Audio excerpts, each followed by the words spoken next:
Hi, ഞാൻ ശിവദാസൻ. ചാനലിലേക്ക് എല്ലാവർക്കും സ്വാഗതം. കഴിഞ്ഞ ക്ലാസ്സിൽ നമ്മൾ പഠിച്ചത് പാസ്റ്റ് സിമ്പിളിനെ കുറിച്ചാണ്. പാസ്റ്റ് സിമ്പിളിൽ ഓർമ്മിക്കേണ്ട നിയമം കർത്താവ് ഏകവചനമായാലും ബഹുവചനമായാലും വെർബിൻ്റെ പാസ്റ്റ് രൂപം ഉപയോഗിച്ച് കഴിഞ്ഞാൽ ഈ പാസ്റ്റ് സിമ്പിൾ ടെൻസായി. ഉദാഹരണത്തിന് ഗൗതം എന്നുള്ള ഉദാഹരണം എടുക്കാം. Gautham wrote a letter. Write എന്നുള്ള വെർബിൻ്റെ റോട്ട് എന്നുള്ള രൂപം എടുത്തു, നമ്മൾ പാസ്റ്റ് രൂപം എടുത്തു. Write wrote written. അപ്പോൾ രണ്ടാമത്തെ പാസ്റ്റ് രൂപം എടുത്തു. Gautham wrote a letter. Gautam ഒരു കത്ത് എഴുതി പറഞ്ഞു, പോയി, ചെയ്തു. ഈ രീതിയിൽ അർത്ഥം വരേണ്ട സന്ദർഭങ്ങളിൽ നമ്മൾ ഉപയോഗിക്കേണ്ടത് പാസ്റ്റ് സിമ്പിൾ ടെൻസിനാണ്. ഞാൻ കഴിച്ചു, ഞാൻ പോയി, ഞാൻ പറഞ്ഞു, അവർ കണ്ടു. ഇതൊക്കെ കണ്ടു എന്നാണ് പറയുമെങ്കിൽ സിയുടെ പാസ്റ്റ് ടെൻസ്, പാസ്റ്റ് രൂപം ഏതാണോ വെർബിൻ്റെ, സിയുടെ പാസ്റ്റ് രൂപം ഏതാണോ സോ എന്നുള്ള പാസ്റ്റ് രൂപം അത് ഉപയോഗിച്ചാൽ ഇട്ട് സെൻറ്റൻസായി. ഷീ എന്നാണ് ഉപയോഗിക്കുക. She so A snake. അവൾ ഒരു പാമ്പിനെ കണ്ടു. I ate idli. ഞാൻ ഇഡ്ഡലി കഴിച്ചു. എന്താണ് ഉദ്ദേശിക്കുന്നത് ഇതിൽ പറയുമ്പോൾ? ഇഡ്ഡലി കഴിക്കാനല്ല നമ്മൾ പോകുന്നത്. നമ്മൾ ഉദ്ദേശിക്കുന്നത് വെർബിൻ്റെ പാസ്റ്റ് രൂപം. ഈറ്റ് എന്നുള്ള വെർബിൻ്റെ പാസ്റ്റ് രൂപം എയ്റ്റ്. അതാണ് നമ്മൾ ശ്രദ്ധിക്കേണ്ടത്. കർത്താവ് ഏകവചനമായാലും ബഹുവചനമായാലും ഐ ആയാലും വി ആയാലും യു ആയാലും ദേ ആയാലും വെർബിൻ്റെ പാസ്റ്റ് രൂപം ഉപയോഗിച്ചാൽ മതി. മറ്റൊരു മാറ്റവും കർത്താവിനനുസരിച്ച് എണ്ണത്തിനനുസരിച്ച് ഒരു മാറ്റവും ഇതിൽ വരുന്നില്ല. സിംഗുലർ ആണെങ്കിൽ നമ്മൾ ഡുവോ ഡസ്സൊക്കെ ചേർത്ത പോലെ ഇവിടെ അങ്ങനെ ഒരു നിയമവുമില്ല. കർത്താവ് എത്രയോ ആയിക്കോട്ടെ, ആരോ ആയിക്കോട്ടെ, എന്തോ ആയിക്കോട്ടെ, വെർബിൻ്റെ പാസ്റ്റ് രൂപം ഉപയോഗിച്ച് കഴിഞ്ഞാൽ ഈ ടെൻസായി പാസ്റ്റ് സിമ്പിൾ. അതുകൊണ്ടായിരിക്കണം ഒരു പക്ഷേ ഇതിന് സിമ്പിൾ എന്ന് പേരെന്നെ ഇട്ടിട്ടുണ്ടായിരിക്കുക. നമുക്ക് ഓർമ്മിക്കാൻ വളരെ എളുപ്പമാണ്. വെർബിൻ്റെ പാസ്റ്റ് രൂപം ഉപയോഗിച്ചാൽ അർത്ഥം എങ്ങനെ വരും കൂടെ നമ്മൾ അതോടുകൂടെ പഠിക്കണം. ഇനി അതിന് നെഗറ്റീവ് സെൻറ്റൻസ് ഉണ്ട്. കഴിച്ചു, എഴുതി, പോയി, പറഞ്ഞു. ഈ രീതിയിലാണ് അർത്ഥം വരുന്നത്. Gautham wrote a letter. Gautam ഒരു കത്ത് എഴുതി. ഗൗതം എൻ മാധുരി. രണ്ടുപേർ ഒന്നിലധികമാണ്, ബഹുവചനാണ്. അപ്പോഴും Gautham and Madhuri wrote a letter. ഒരു വ്യത്യാസമില്ല. റോട്ട് വെർബിൻ്റെ പാസ്റ്റ് രൂപം ഉപയോഗിച്ചു. ബഹുവചനായാലും ഐ വരുമ്പോഴും വ്യത്യാസമില്ല, യു വരുമ്പോഴും വ്യത്യാസമില്ല.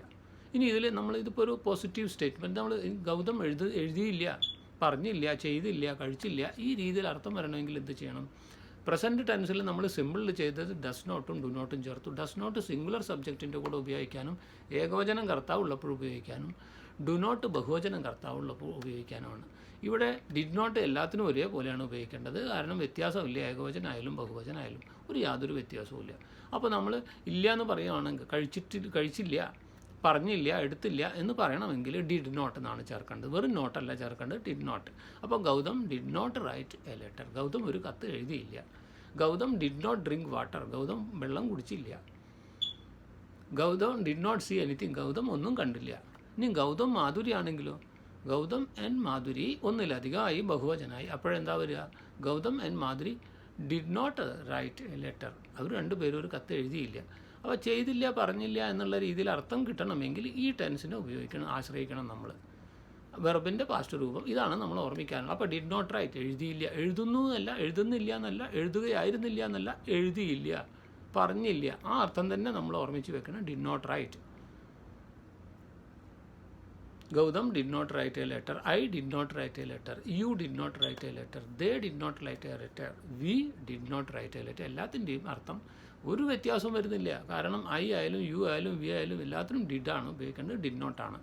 അല്ലെങ്കിൽ നമ്മൾ റോട്ട് എന്നുള്ള വെർബ് ഉപയോഗിച്ചാൽ മതി. അപ്പോൾ ഇതിനത് ഓർമ്മിക്കാൻ ഒന്നേ ഉള്ളൂ, വെർബിൻ്റെ പാസ്റ്റ് രൂപം ഉപയോഗിക്കുക. നെഗറ്റീവ് സെൻറ്റൻസ് ഉണ്ടാക്കുകയാണെങ്കിൽ ഡിഡ് നോട്ട് ചെയ്യുന്നില്ല. ഡിഡ് നോട്ട് എന്ന് പറഞ്ഞിട്ട് അതിൻ്റെ വെർബ് ഏതാണോ ഉപയോഗിക്കേണ്ടത് ആ വെർബ് പിന്നീട് ചേർക്കുക. അപ്പോൾ ഡിഡ് നോട്ട് റൈറ്റ് എന്ന് പറഞ്ഞാൽ എഴുതുന്നില്ല.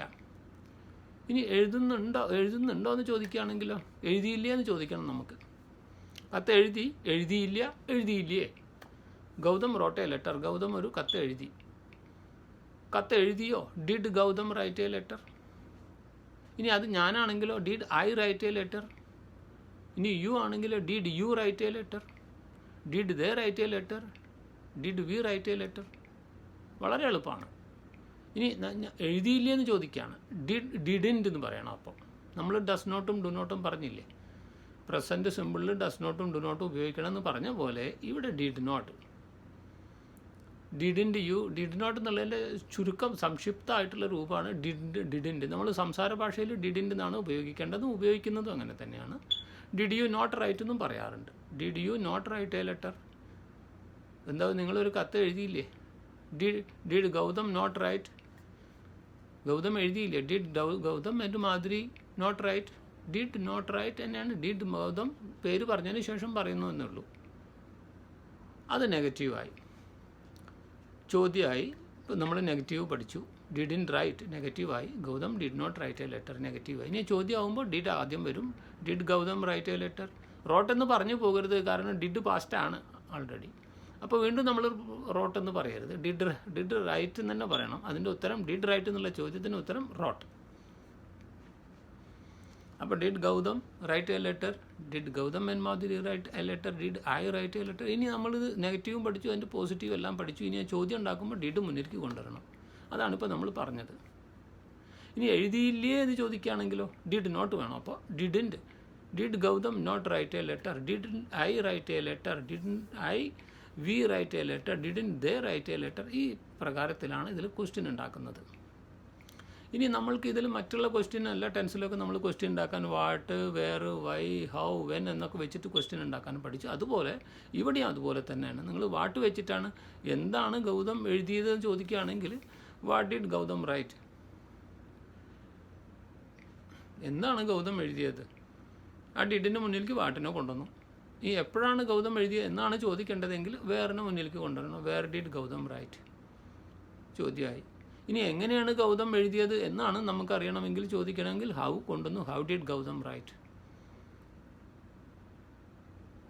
ഇത്രയേ ഉള്ളൂ. അപ്പോൾ what, why, where, when, how എന്നതിനെ മുന്നിൽ കൊണ്ടുവന്ന് ആ ഡിഡിൻ്റെ കൂടെ ചേർത്ത് ഇങ്ങോട്ട് എഴുതി കഴിഞ്ഞാൽ ആ ടെൻസ് ആയി കഴിഞ്ഞു. ഓർമ്മിക്കേണ്ടത് ഒന്നേ ഉള്ളൂ, വെർബിൻ്റെ പാസ്റ്റ് രൂപം. നെഗറ്റീവ് ആകുമ്പോൾ ഡിഡ് നോട്ട് ആവും. ചോദ്യമാകുമ്പോൾ ഡിഡ് മുന്നിലേക്ക് വരും. വാട്ടൊക്കെ വെച്ചിട്ടുള്ള ചോദ്യമാണ് ചോദിക്കേണ്ടതെങ്കിൽ വാട്ട്, വേർ, വൈ, ഹൗ എന്നുള്ളതിനെ ഏറ്റവും ആദ്യം കൊണ്ടുവരണം. How did they write? How did Gautam write? Gautham എങ്ങനെയാണ് എഴുതിയത്? അപ്പോൾ എഴുതിയത് എന്നുള്ള അർത്ഥമൊക്കെ വരും. ഡിഡ് എന്ന് പറയും, ഇത് പറയുമ്പോൾ വെർബിൻ്റെ പാസ്റ്റ് പറയുമ്പോൾ എഴുതിയത്, അറിഞ്ഞത്. What I set? ഞാൻ പറഞ്ഞത്.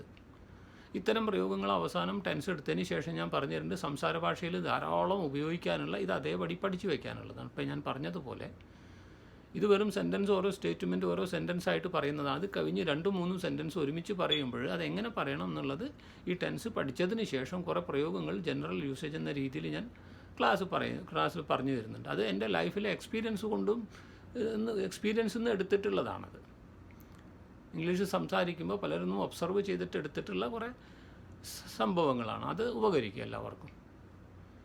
അപ്പോൾ ശ്രദ്ധിക്കുക, ഇതിൽ നമ്മൾ പാസ്റ്റ് വെർബ് ആണ് ഉപയോഗിക്കുന്നത്. ഇപ്പോൾ നമ്മൾ ഇതിൽ ക്വസ്റ്റ്യൻ ഉണ്ടാക്കാനും പഠിച്ചു, നെഗറ്റീവ് സെൻറ്റൻസ് ഉണ്ടാക്കാനും പഠിച്ചു, വാട്ട്, വേർ എന്നൊക്കെ വെച്ചിട്ട് ചോദ്യം ഉണ്ടാക്കാനും പഠിച്ചു. ഇനി നമ്മൾക്ക് പഠിക്കാനുള്ളത് ഇതിൻ്റെ കണ്ടിന്യൂസ് ടെൻസാണ്. സിമ്പിൾ നമ്മൾ പഠിച്ചു, ഇപ്പോൾ പാസ്റ്റ് സിമ്പിൾ. ഇനി അതിന് പാസ്റ്റിലൊരു കണ്ടിന്യൂസ് ഉണ്ട്. നമ്മൾ ചെയ്തു, പറഞ്ഞു, ഈ രീതിയിലാണ് ഇപ്പോൾ ഇത് നമ്മൾ പഠിച്ചത്. ഇനി ചെയ്യുകയായിരുന്നു, ഈ രീതിയിലുള്ള അർത്ഥമാണ് വരുന്നത്. എങ്ങനെ നമ്മൾ പ്രസൻറ്റ് കണ്ടിന്യൂസിൽ പഠിച്ച് അതുപോലെ തന്നെ അവിടെ തുടർച്ച ഉണ്ടായിരുന്നു. ആ തുടർച്ച ഇവിടുത്തെ അടുത്ത കണ്ടിന്യൂസിൽ വരും.